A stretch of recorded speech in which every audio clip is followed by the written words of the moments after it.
Hi there. This is going to be a tutorial for the cyclic weave. This is something that I can't claim that the name is an official poi nomenclature term or anything. It's something that I kind of came up with several years ago. I was doing my 3-beat weave here, and you've got this like back and forth motion going, and I was like, well, what if you go up on one side and down on the other? Go up here and then down.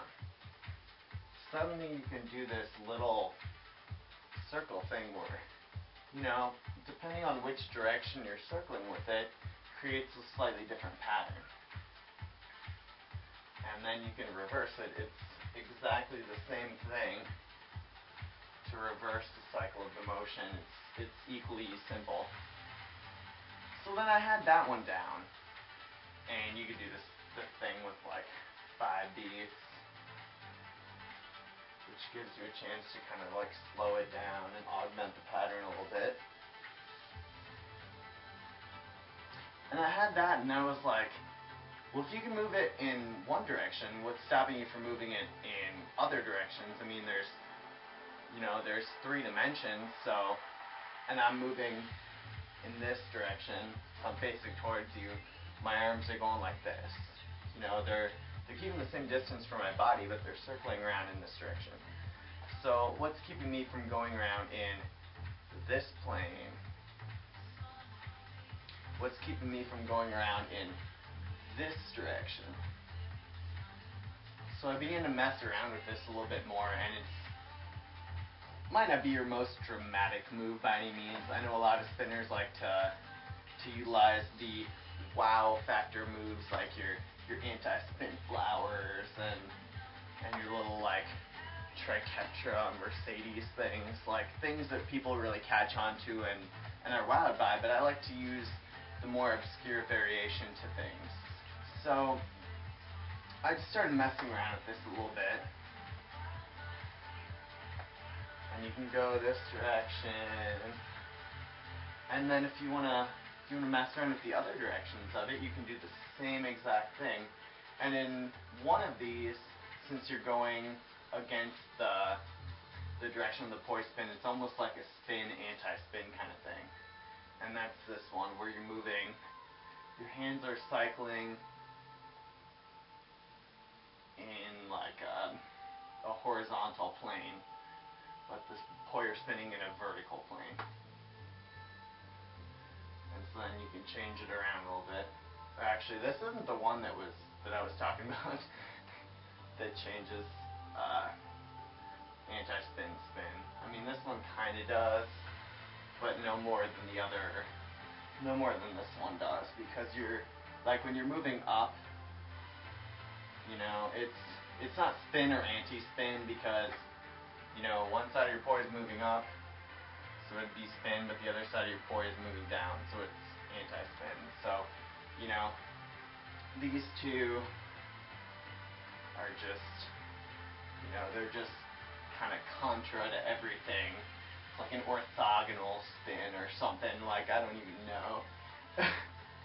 But, I mean, the same thing here. It's kind of like you're cycling around, but it's not really creating any spin, anti-spin patterns.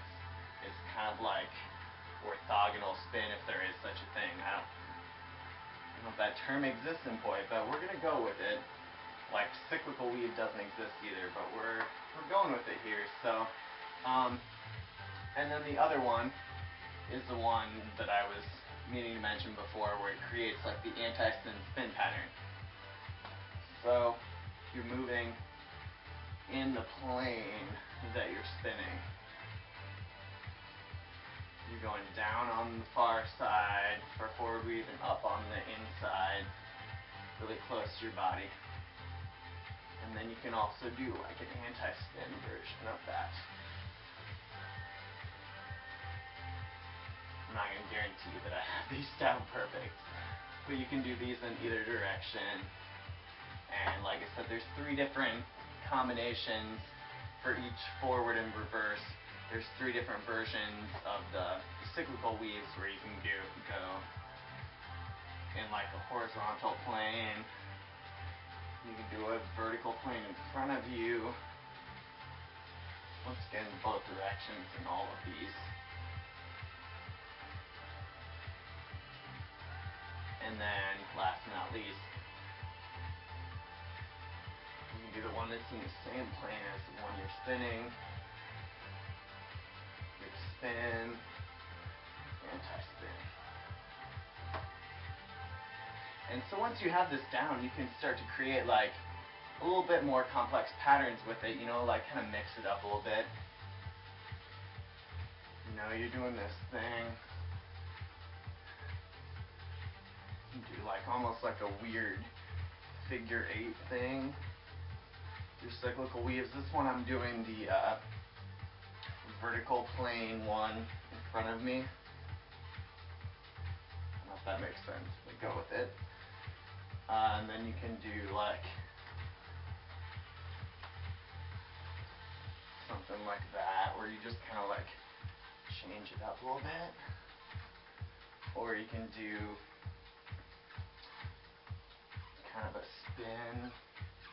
Well, that actually turns into a fountain if you continue it over 180, but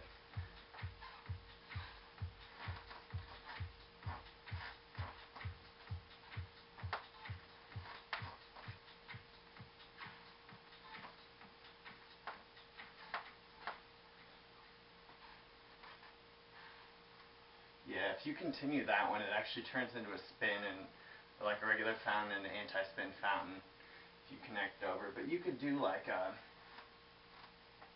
anti-spin on one side and then spin on the other side and do like a kind of a figure 8 with your hands in relation to the audience. And likewise, you could do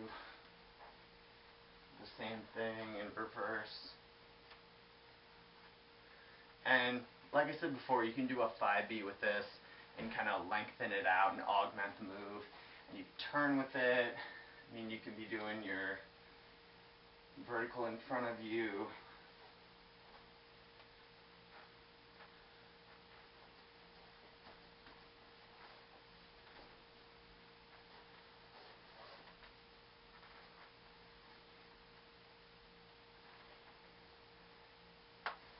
I don't know, there's a lot of variations to this. The basic ones are being able to do both directions of the hand cycles for all 3 different planes, be it you're moving like this, you're moving in front and back, or you're moving like in horizontal.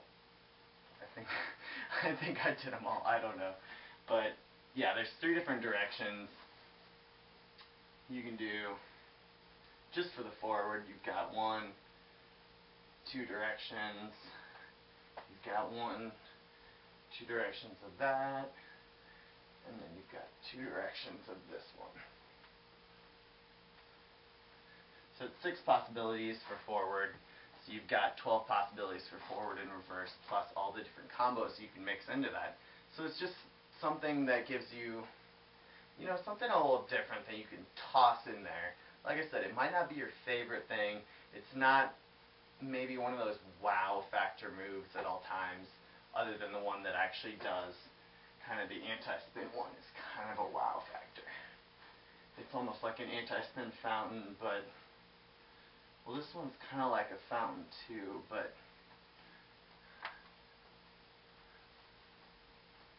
I don't know. Just mess around with it, have some fun with it. Hope you enjoyed it.